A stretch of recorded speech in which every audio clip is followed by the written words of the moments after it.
오늘은 교회력으로 마지막 주일입니다. 오늘 성령 강림 후 마지막 주, 그리고 왕국주일로 지킨다고 말씀을 드렸는데, 우리 세상에서는 이 원력이 있죠. 그래서 달이 차고 기우는 것에 따라서 한 해의 절기를 지나면서 시간을 따라서 이제 절기를 지킵니다.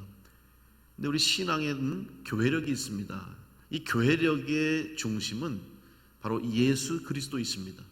그래서 예수 그리스도의 태어나심과 주님이 이 땅에 오셔서 우리 가운데 함께 하시고 말씀 전하시고 십자가에서 우리 죄를 대속하시기 위해서 죽으시고 사흘 만에 부활하시고 또 하늘에 오르시고 성령을 주시고 우리와 함께 하신다고 약속하신 이 예수 그리스도의 구원의 역사가 바로 교회력의 중심이 되고 있습니다. 바로 오늘은 그 교회력의 마지막 주일이고, 이제 다음 주일부터는 첫 번째 교회력이 시작하는 대림절 혹은 강림절로 지키고 있습니다. 예수님께서 이 땅에 오신 것을 준비하는 절기가 대림절이 되겠죠.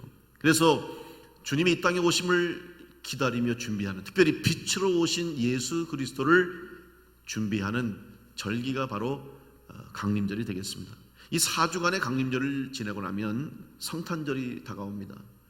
메시아로 오신 예수 그리스도, 이 땅에 태어나신 예수님을 축하하고 기뻐하는 성탄의 절기를 맞습니다. 그리고 주연절을 통해서 주님이 이 땅에 오심의 의미를 우리 가운데 다시 한번 확증하는 시간.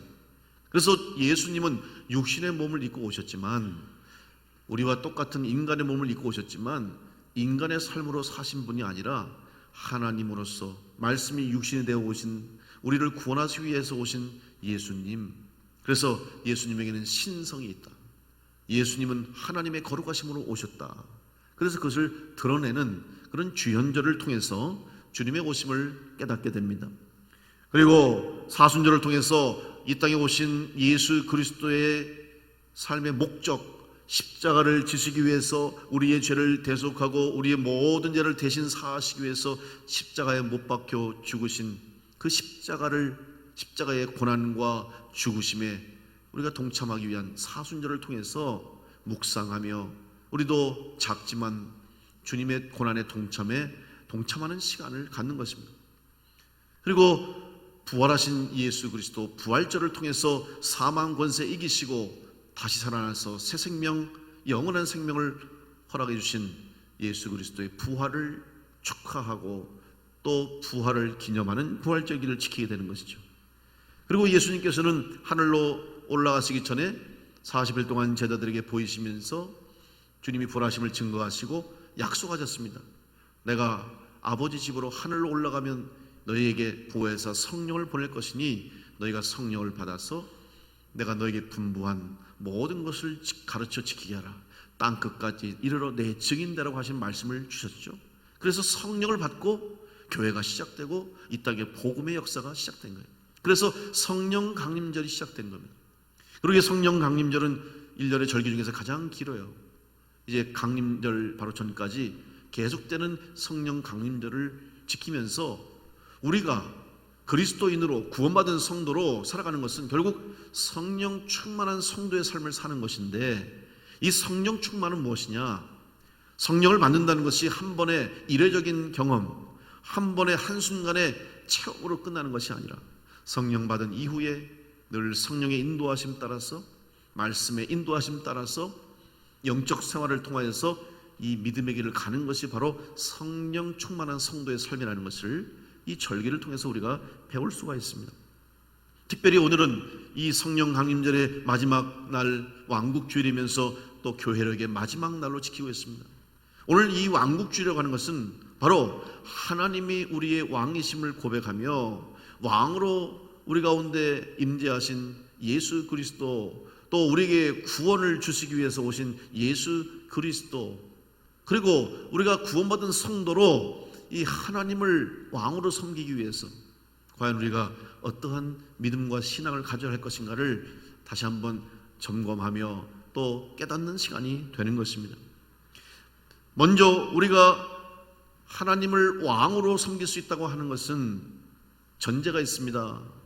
하나님을 왕으로 고백한다고 하는 것은 우리의 신앙이 하나님을 믿는 믿음의 신앙이 되어야 할 뿐만 아니라 우리가 하나님의 은혜 아래 거한다고 하는 것은 가장 먼저 해결해야 할 문제를 해결받고 난 이후에 주어지는 은혜입니다. 그것은 바로 회개입니다. 예수님께서 공생애를 시작하시기 전에도 세례 요한이 6개월 전에 광야에서 외치는 자의 소리가 있어 이르되 주의 길을 예비하라 회개하라고 외쳤죠. 바로 회개하지 않고서는 오실 메시아, 우리에게 구원을 주시기 위해 오신 예수 그리스도를 맞이할 수 없는 거예요. 구원을 얻을 수 없는 것이죠. 그래서 회개를 통해서 하나님의 자녀가 되는 것이고 회개를 통해서 구원의 은혜를 얻는 것이에요. 감리교를 창시하신 존 웨슬리 목사님은 그의 구원론, 그가 구원을 가르칠 때에 구원의 단계를 설명하면서 회개를 가장 먼저 이야기합니다. 선제적인 은총, 이미 구원이 우리 가운데 임했다는 것이죠. 그래서 하나님의 은혜가 우리 가운데 임한 거예요. 마치 요한복음의 말씀처럼 빛이 이 세상에 비쳤다. 빛이 비쳤지만 사람들은 알지 못했어요. 깨닫지 못한 것처럼 구원을 우리 가운데 임했어요. 하나님의 구원의 은혜가 예수 그리스도가 우리 가운데 오셨지만 모든 사람이 알지 못하는 거죠. 깨닫지 못하는 거죠. 그런데 그 구원자로 오신 예수 그리스도, 우리의 구세주를 알 수 있고 또 하나님을 왕으로 섬길 수 있는 성도가 되는 것은 회개를 통해서다. 그래서 존 웨슬리 목사님은 회개를 종교의 현관이라고 이야기했습니다. 구원에 이르기 위한 구원의 단계에서 현관문을 여는 것 같답니다. 여러분, 현관문을 여는 것은 집 안에 들어가는 것이죠. 구원받은 자의 삶을 살기 위해서 제일 먼저 회개하지 않고서는 시작을 할 수 없다는 거예요. 그래서 이 회개가 우리 삶 가운데 가장 중요한 신앙생활의 첫 번째 이 관문이 되는 것입니다. 회개하고 구원의 확신을 가지고 하나님이 나의 아버지가 되시고 예수 그리스도가 나의 구주가 되심을 고백하는 성도는 이제는 더 이상 세상에 속한 사람이 아니라 하늘에 속한 자여 천국 백성으로 살아가게 되는 것입니다. 그런 의미에서 오늘 여러분들은 다 하나님 나라의 백성으로 천국 백성으로 살아가고 계신 줄로 믿습니다. 이 믿음을 결코 잃어버리지 않게 되시기를 간절히 축원합니다. 그래서 우리가 성도가 됐습니다. 거룩한 하나님의 백성이 됐어요. 성도를 지칭하는 말 중에 바로 천국 백성이죠. 하나님 나라의 백성, 이거는 성도를 지칭하는 말입니다. 그럼 왜 성도를 천국 백성 혹은 하나님 나라의 백성이라고 말합니까? 천국에 속해 있기 때문에, 하나님 나라에 속해 있다는 의미입니다.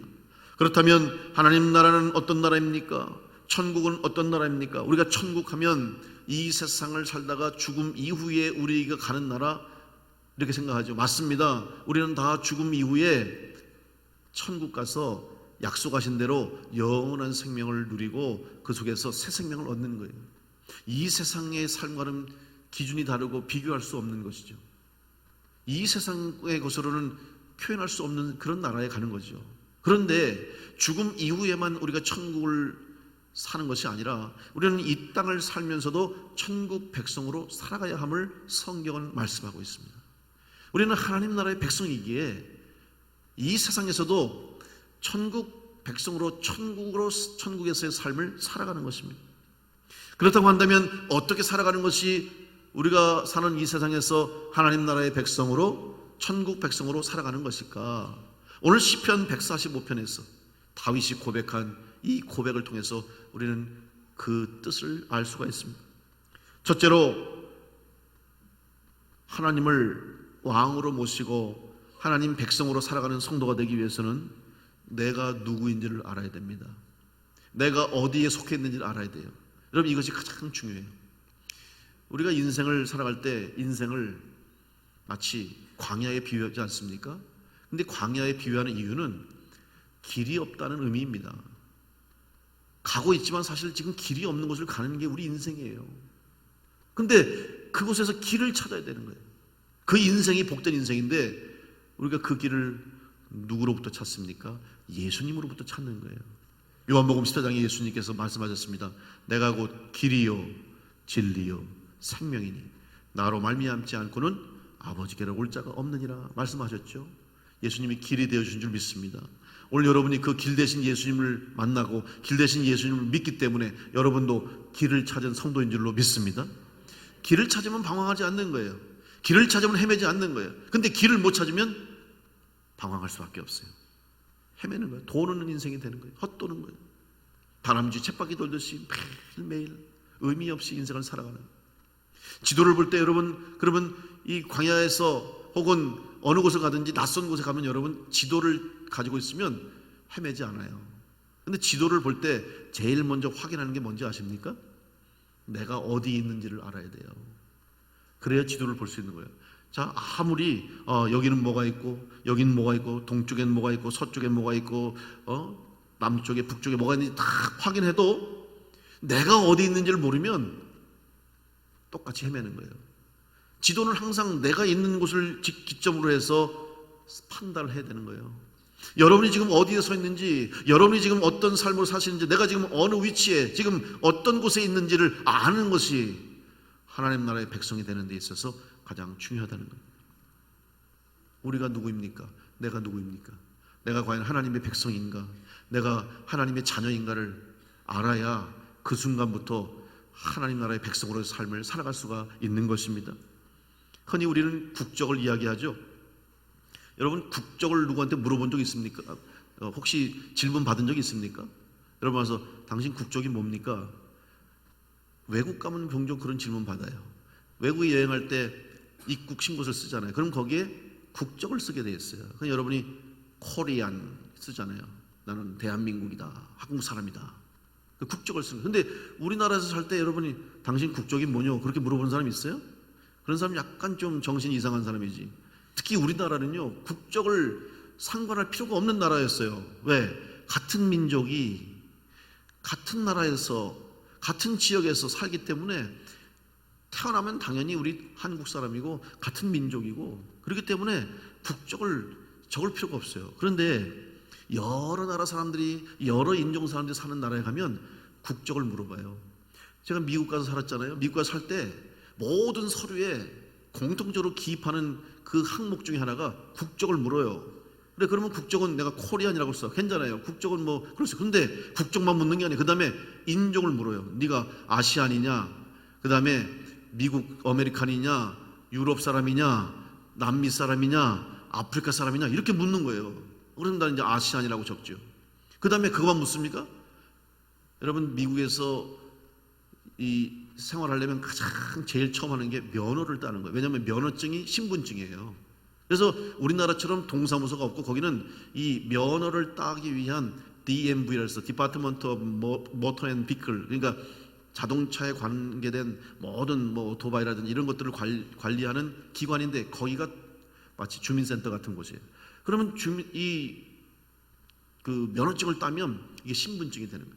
근데 그 면허증 따려고 여러분 뭘 적는지 아십니까? 그 면허증에 기입된 거 보면요, 그 사람이 피부 색깔이 뭔지, 그 다음에 인종이 뭔지, 그 다음에 국적이 뭔지, 키도 적혀 있고, 그 다음에 눈 색깔도 적어 있어요. 눈 색깔.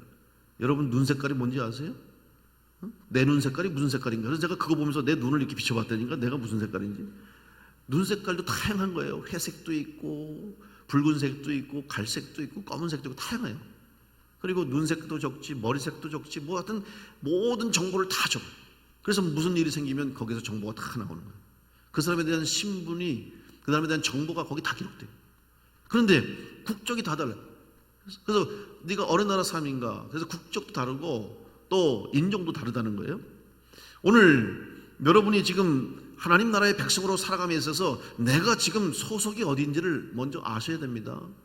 여러분, 우리는 땅을 이 땅에 딛고 살지만 여러분은 땅에 속한 자가 아니라 하늘에 속한 자로 살아가는 줄로 믿으시기 바랍니다.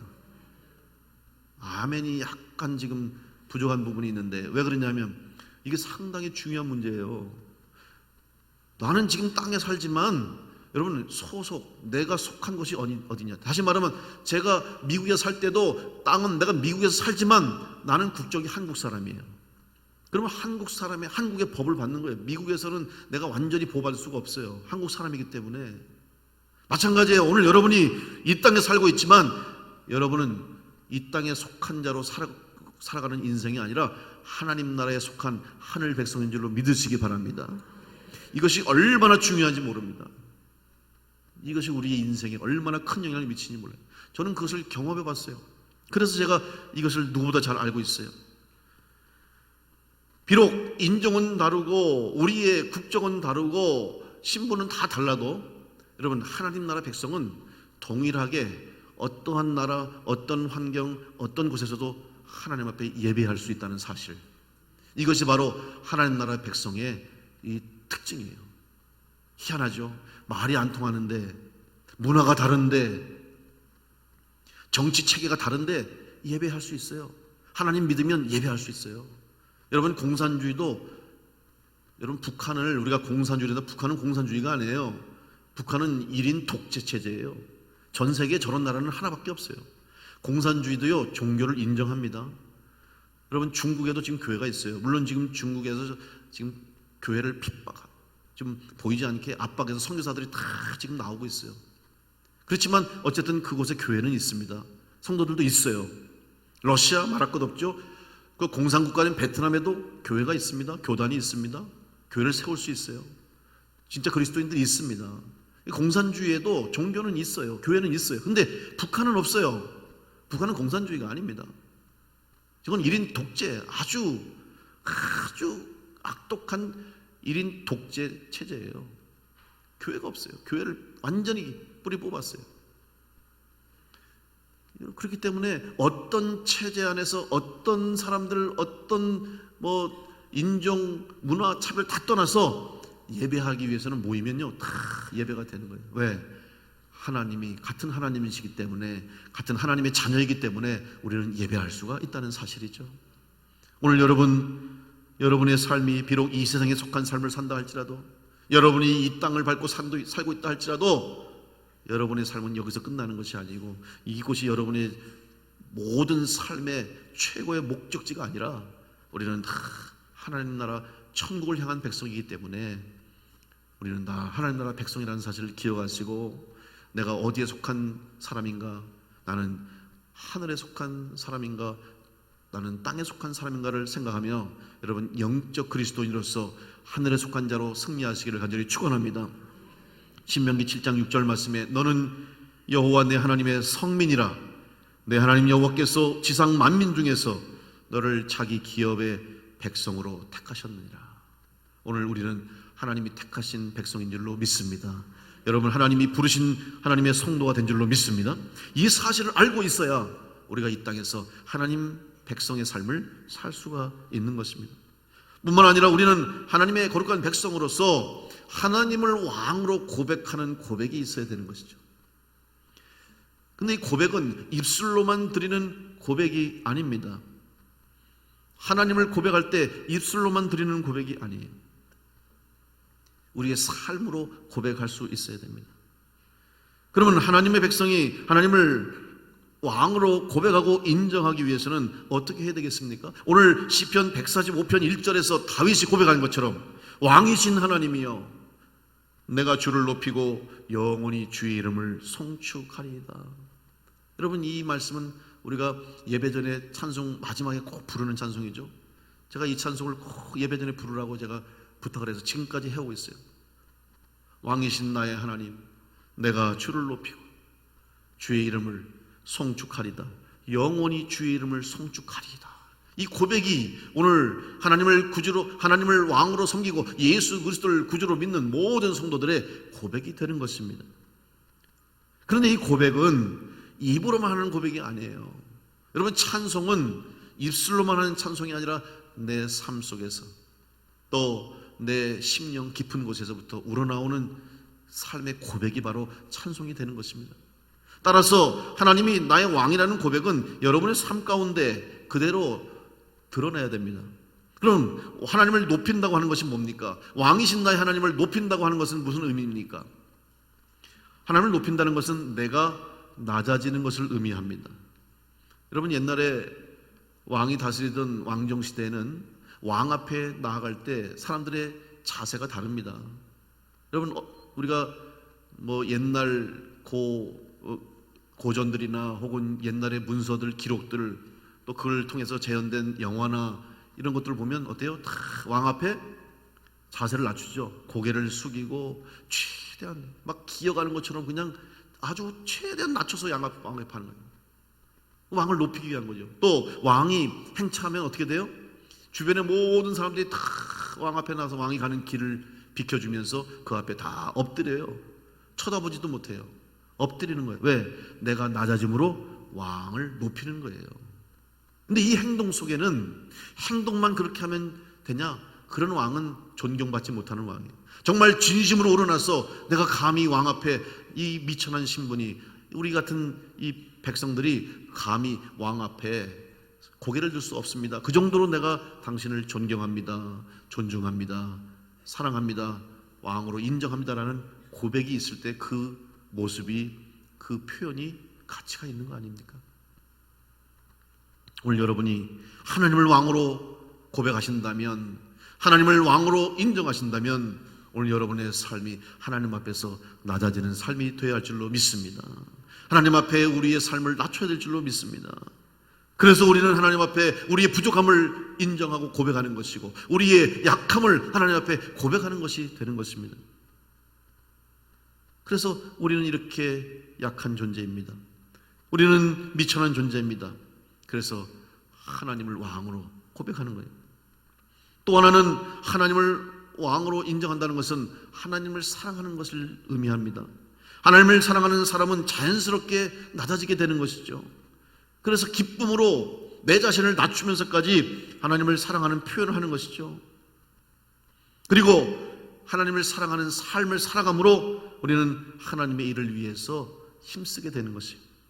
기쁨으로 헌신하는 거예요. 여러분이 교회에서 봉사하고 충성하고 헌신하는 것은 하나님께서 맡겨주신 일이기 때문에 그 일이 귀하다는 것을 알고 가치를 부여하고 그 일을 위해서 우선순위를 두고 여러분이 헌신하고 봉사하고 충성하는 것 아니겠습니까? 그만큼 하나님이 주신 일이 귀하는 것을 알기 때문에 우리가 기쁨으로 헌신하는 거예요. 로마서 8장 28절의 말씀 보면 우리가 알거니와 하나님을 사랑하는 자 곧 그의 뜻대로 부르심을 입은 자들에게는 모든 것이 합력하여 선을 이루느니라.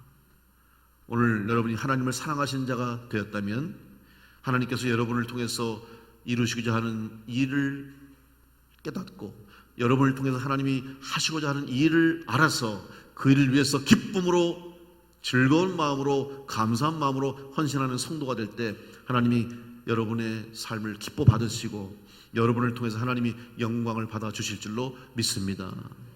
하나님을 왕으로 인정하고 살아가는 복된 성도들 될 수 있기를 간절히 축원합니다. 두 번째, 하나님의 백성으로 산다고 하는 것은 하나님 나라의 법을 알고 그 법 안에 살아가는 삶을 의미합니다. 천국 백성으로 살아가는 사람은 하나님의 말씀이 곧 법이 되는 사람입니다. 성경이 법입니다. 교회에서도 교회의 법은 성경입니다.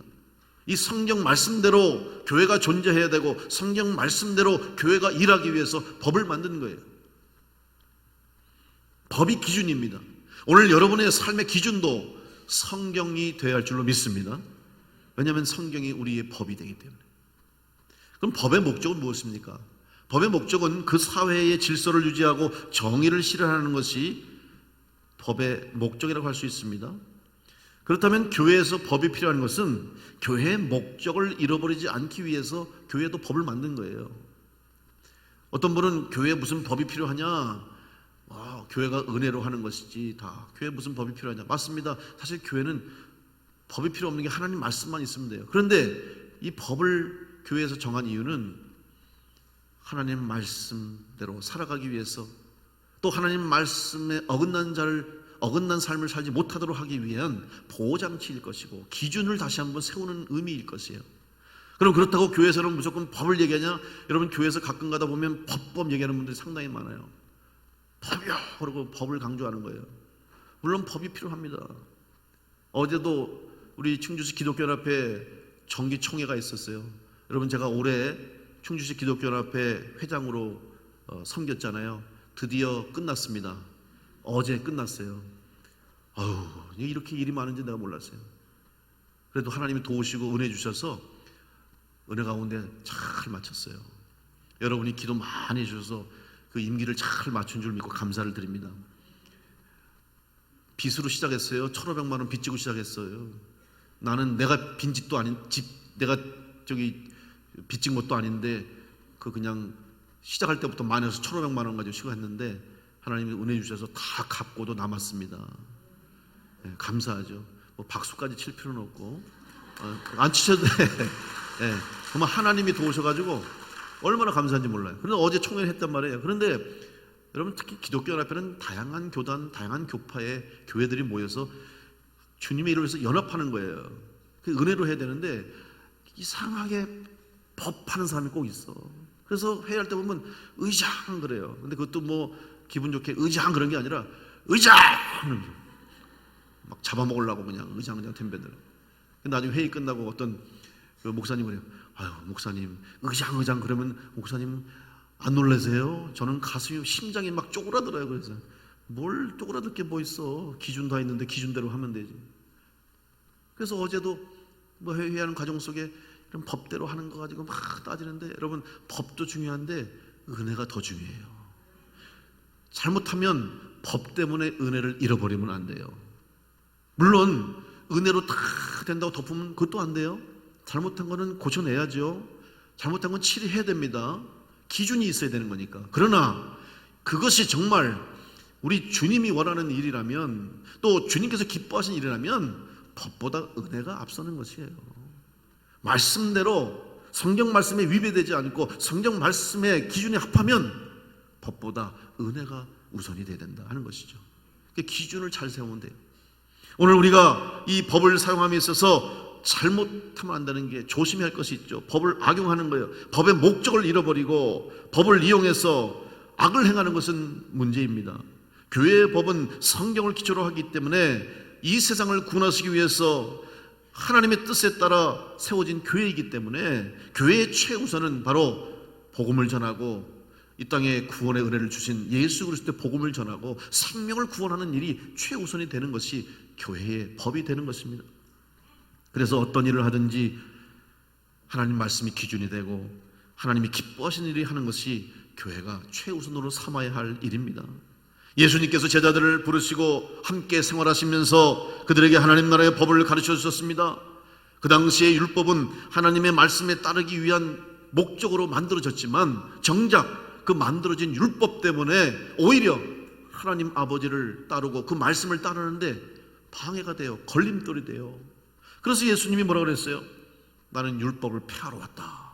그러니 이 말을 들은 율법학자들이나 서기관들이나 바리새인들이 얼마나 놀라고 화가 났겠어요. 아니 이 율법, 하나님 주신 율법을 감히 내가 뭔데 이거 율법을 폐한다니. 그래서 예수를 미워하고 예수를 핍박하고 예수를 죽이려고 한 거예요. 그런데 예수님이 왜 율법을 폐한다고 말씀하신 것을 그들은 깨닫지 못했죠. 예수님이 율법을 폐하러 왔다고 하면서 내가 너에게 새 율법을 준다고 말씀하셨죠. 새 계명을 준다고 말씀하셨습니다. 그것이 무엇입니까? 마태복음 22장 37절로 40절 말씀에 예수께서 이르시되 내 마음을 다하고 목숨을 다하고 뜻을 다하여 주 너의 하나님을 사랑하라. 이것이 크고 첫째 되는 계명이요 둘째도 그와 같으니 내 이웃을 내 자신같이 사랑하라 하셨으니 이 두 계명이 온 율법과 선지자의 강령이니라. 세 계명 주셨어요. 하나님을 사랑하고 이웃을 내 자신같이 사랑하라. 두 가지 사랑하라는 거예요. 근데 여러분 이것이 새 계명입니까?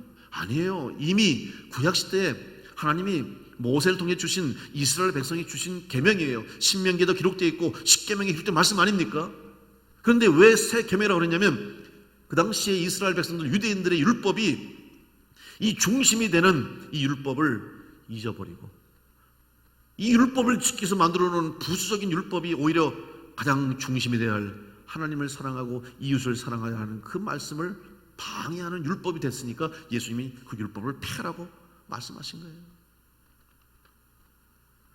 오늘 우리가 정말 하나님의 법을 지키고 하나님의 말씀대로 산다고 하면서도 때로는 우리들이 만들어 놓은 여러 가지 일들 때문에 우리들이 편하고자 또 우리가 하는 일이 우선돼서 만들어 놓은 것 때문에 정작 하나님의 일에 방해되고 하나님의 일에 걸림돌이 되는 것이 있다고 한다면 우리는 과감하게 그것들을 다 제거해야 되는 거예요. 목적이 무엇인지를 바로 아는 일이 중요한 거예요.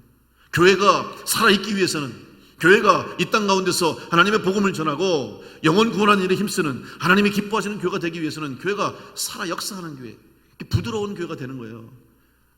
그럼 사람이 죽으면 굳어지잖아요. 죽어있는 것은 변화가 없어요. 움직이지 못해요.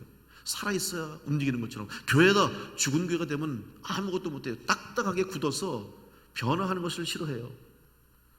변하기 싫어하고 그냥 그대로 해오던 대로만 하기를 원하고, 우리만의 공동체를 만들고 내 것만 생각하고 나만 고집하고 우리만 생각하는 아집에 묶여 있으면 그 교회는 죽은 교회예요. 여러분, 우리 교회가 그런 교회가 되지 않도록 살아있는 교회가 될 수 있기를 간절히 축원합니다. 그러기 위해서 시대가 바뀌고 변화하는 이 세상 속에서 교회가 어떻게 해야 할 것인가를 아는 것이 필요한 것이, 법은 우리를 보호하고 우리를 오히려 살리기 위해서 만든 게 법의 목적인데 그 목적을 잃어버리지 말아야 됩니다. 그런데 이 법을 몰라서 알지 못해서 피해를 입는 경우도 상당히 많습니다. 또 법을 잘못 알아서 피해를 입는 사람도 있죠. 법을 아는 게 중요해요. 마찬가지로 신앙생활에서 하나님 말씀을 잘 아는 것이 우리가 하나님의 은혜 가운데 하나님의 복을 받고 이 땅에서 하나님 백성으로 살아갈 수 있기 위한 가장 우선돼야 할 일이다. 그래서 말씀을 배우는 거고, 그래서 말씀을 읽어야 되고, 그리고 말씀에 순종해야 하는 것입니다. 말씀이 주어졌어도 순종하지 못한 사람, 마치 법이 정해졌는데 나는 그 법을 무시하겠다고 하는 사람과 똑같은 거예요. 결국 그 법을 따르지 않는 사람은 아무런 법의 보호를 받을 수 없는 것과 같이, 하나님 말씀이 우리 가운데 임했어도, 하나님의 구원의 말씀이 우리 가운데 임했어도 알지 못하고 깨닫지 못하면 구원의 은혜를 누릴 수가 없어요. 요한복음에 말씀하지 않습니까? 세상에 빛이 임했지만, 빛이 비추었지만 세상이 알지 못하더라, 세상이 깨닫지 못했더라. 그래서 구원 못 받은 거예요. 지금 이 세상에도 많은 사람들이 구원받지 못한 사람들이 있습니다. 이유가 무엇입니까? 하나님의 구원의 말씀, 하나님의 구원의 법을 알지 못했기 때문에 구원 못 받은 거예요. 그래서 우리가 그들에게 복음을 전해야 되고, 그들에게 이 하나님의 말씀, 구원의 법을 전해야 할 사명이 우리 교회에게, 여러분에게 있는 줄로 믿습니다. 그래서 복음을 전하는 것이고, 그래서 선교하는 것이고, 그래서 땅끝까지 복음의 증인이 되어야 하는 것입니다. 예수님께서 이 땅에 오셔서 전하신 말씀이 뭡니까? 천국 복음입니다. 예수님을 따르는 많은 무리들에게 주님이 바로 하나님 나라를 가르쳤어요. 마태복음 9장 35절에 예수께서 모든 도시와 마을에 두루 다니사 그들의 회당에서 가르치시며 천국 복음을 전파하시며 모든 병과 약한 것을 고치시니라. 여러분, 우리 주님께서 천국의 복음, 하나님 나라의 복음을 전하신 줄로 믿습니다. 그래서 우리 교회도 그 사명을 감당하는 거예요. 그래서 주님께서 우리에게 부탁하신 이 말씀을 우리가 전하는 것입니다. 왕으로 오신 하나님, 그 하나님을 나의 왕으로 고백하며 여러분이 하나님 나라의 백성답게 살아갈 수 있도록 하나님 나라의 법인 말씀을 가까이 하고 말씀에 순종함으로 살아갈 수 있는 성도를 될 수 있기를 간절히 축원합니다. 마지막 세 번째로, 하나님 나라의 백성으로 살아가기 위해서는 하나님 나라의 백성으로서의 권리와 의무가 무엇인지를 아는 것이 필요합니다. 한 국가의 국민이 되면 그 나라의 국민으로서 가질 수 있는 권리와 의무가 있습니다. 그래서 국적이 중요한 거예요. 여러분, 우리나라도 이제 다문화 국가가 됐습니다. 여러분 아시는 것처럼 지금 우리나라에도 다양한 인종, 다양한 국적을 가진 사람들이 함께 살고 있어요. 그런데 우리나라 국적을 갖고 싶어하는 사람들이 상당히 많습니다. 여러분, 특별히 이제 다문화 우리 가족들이 있죠. 그분들이 우리나라에 시집을 와요. 결혼을 합니다. 여러 가지 이유에서 결혼하는데 가장 중요한 이유 중에 하나가 우리나라 국적을 갖길 원해요. 왜냐하면 우리나라가 잘 사니까. 여러분, 우리나라가 지금 사실 세계에서 그래도 잘 사는 나라입니다. 물론 여전히 힘들고 부족한 것이 있지만 우리나라 국적을 갖기 원하는 사람들이 얼마나 많은지 알 수 없어요. 그만큼 우리가 지금 발전했다는 소리고 잘 살고 있다는 말입니다. 왜냐하면 우리나라 국적이 되면 누릴 수 있는 혜택이 많아요. 우리나라 중에서 제가 보면 가장 자랑할 만한 게 있다면, 여러분, 의료보험 제도는 참 전 세계에서 어디 가도 손색 없을 정도로 이렇게 좋은 의료보험 제도가 없어요. 여러분 그걸 잘 모르시나 본데, 여러분 병원 가서 일단 뭐 기본적으로 진찰하고 감기 뭐 받고 그러면 보통 얼마 내세요? 1,500원? 뭐 1,000원? 안 내시는 분도 있어. 제가 미국에 있을 때요, 감기 걸려서 가잖아요. 한번 가면 보통 6, 7만 원, 7, 8만 원 내요. 주사도 안 놔줘. 약도 안 줘줘. 약값 따로 가서 내야 돼. 약값도 항생제 지면 몇만 원씩 해요. 그럼 한번 감기 때문에 병원 가면 한 10만 원 가까이가 나가는 거예요. 그리고 주사도 안 놔주는 거예요. 주사는 미국에서는 웬만하면 안 놔요. 우리나라는 기본이 주사 맞는 거잖아요. 그러니 그냥 감기 걸리면, 제가 보니까 가만히 보니까 감기 걸리면 그냥 알아야 돼. 기본적으로 그냥 앓는 게 감기예요. 가서 뭐 기대를 못 해. 그런데 우리나라는 검사하고 또 2년에 한 번씩 정기 검진을 이렇게 다 하게 해주고, 치료받아도 돈을 좀만 내고, 뭐 저는 정부 지금 대변하는 게 아닙니다. 그렇다는 거예요. 상당히 발전돼 좋은 게 많아요. 이걸 부러워하는 사람도 많아요. 우리나라 국민이기 때문에 해주는 거예요. 아무나 안 해주잖아요. 우리나라 국적을 갖고 있기 때문에 그 사람에게는 해주는 거예요. 마찬가지예요. 그 나라 국적이 있으면 그 나라에서 누릴 수 있는 권리를 행사할 수 있어요. 제가 미국에 있을 때 가장 어려웠던 것 중에 하나가 학비 문제인데, 그럼 각 시마다 커뮤니티 칼리지, 지역 단과 대학이 있어요. 여기는 그냥 미국에 사는 사람이면 돈 안 내고도 다닐 수 있는 학교예요. 단과 대학이 그냥 책값 정도만 내면 다녀요. 그런데 우리 같은 외국인 혹은 유학생들은요, 학비 다 내야 돼요. 희한해. 똑같이 공부하는데 얘는 공짜로 다니고 나는 돈 내야 돼. 왜? 나는 시민권자가 없기 때문에, 나는 영주권이 없기 때문에 그런 거예요. 근데 그 나라 시민권이 되고 그 나라의 영주권을 갖게 되면 달라지는 거예요. 왜? 다른 법적인 권리를 갖기 때문에 그런 거예요. 여러분, 오늘 여러분이 하늘에 속한 자로 하나님 나라의 백성이 됐다고 하는 것은 하나님 나라의 백성으로서 받을 은혜와 복이 있는 줄로 믿으시기 바랍니다. 그게 얼마나 귀한 것인가를 깨닫게 되시기 바랍니다. 우리는 누리고 있으면서도 그것이 얼마나 소중한 건지 모를 때가 많잖아요. 너무 당연시하게 생각하는데, 이것은 그냥 자연스럽다고 생각하는데 그게 아니에요. 지금 누군가는 이것을 누리고 싶어서, 누군가는 이것을 얻기 위해서 얼마나 간절히 원하고 사모하는데, 여러분은 이미 그것을 받았고 누리고 있다는 사실을 기억하며 감사함으로 살아갈 수 있기를 간절히 축복합니다. 우리는 이 세상에 속한 사람으로 죄악 가운데 빠져서 죽음으로 끝날 수밖에 없는 인생이지만, 그럼에도 불구하고 하나님을 왕으로 섬기며 하나님의 법인 말씀을 믿어서 구원받아 하나님 백성으로 되면 죽음으로 끝나지 않고, 죄인으로 끝나지 않고 영원한 삶을 살 수 있는 의인이 되게 하시고 하나님의 자녀가 되게 하셔서 천국 백성으로 살아가게 하시는 은혜를 얻게 된 줄로 믿습니다. 우리는 이런 은혜를 잊어서는 안 돼요. 그런데 이런 권리와 혜택을 누리기 위해서는 백성으로서의 의무도 감당할 수 있어야 돼요. 국민으로서 해야 할 일을 감당하는 것이죠. 세금을 내고 국가의 국민의 의무를 감당하는 거죠. 남자는 국가의 의무를 감당해야 되고, 또 모든 국민으로서 기본적인 법과 질서의 테두리 안에서 지키고 내가 감당해야 할 의무를 감당할 때 이 권리와 특혜도 주어지는 거예요. 혜택도 주어지는 거예요. 아무나 그걸 주어지는 게 아니에요. 여러분, 미국 가면요, 미국 사람들이 세금을 내는데 많이 냅니다. 깜짝 놀랄 정도로 많이 내요. 그런데 그 사람들은 당연시하고 내요. 아까워하지 않아요. 왜 그런지 아십니까? 나중에 은퇴하게 되면 낸 만큼 거의 받아요. 많이 낸 사람은 많이 받더라고요. 그런데 우리나라는 세금 내라 그러면 좀 빼앗기는 느낌이 들죠. 왜냐하면 우리가 그동안 역사적인 배경 혹은 이 세금에 대한 인식이 잘못됐기 때문에 세금 내면 손해보는 것 같아. 근데 어떻게든 세금을 좀 적게 내려고, 되도록이면 안 내려고 하는 생각들이 있는데, 낸 만큼 받는 거예요. 미국에서는 의무를 감당하는 거죠. 오늘 우리가 주님의 일을 할 때 왜 기쁜 마음으로 감당하지 못합니까? 왜 주님의 일에 동참하지 못합니까? 우리가 주님의 일을 하면서 받은 은혜, 또 주님의 일을 감당함으로 누리는 은혜를 모르기 때문에 그래요. 물론 주의 일을 하는 것이 대가를 받는 것은 아닙니다. 이미 우리 가운데 임한 은혜로, 구원의 은혜로 감사함으로 하는 것이죠. 그러나 감사함으로 일하면 더 큰 은혜를 주시는 것이고, 감사하면서 충성하는 자에게는 또 다른 하나님의 은혜와 복이 있기 때문에, 우린 그것을 알기 때문에 기쁨으로 주님의 일에 동참하는 것입니다. 오늘 여러분 주님의 일에 기쁨으로 쓰임받는 성도 될 수 있기를 간절히 축원합니다.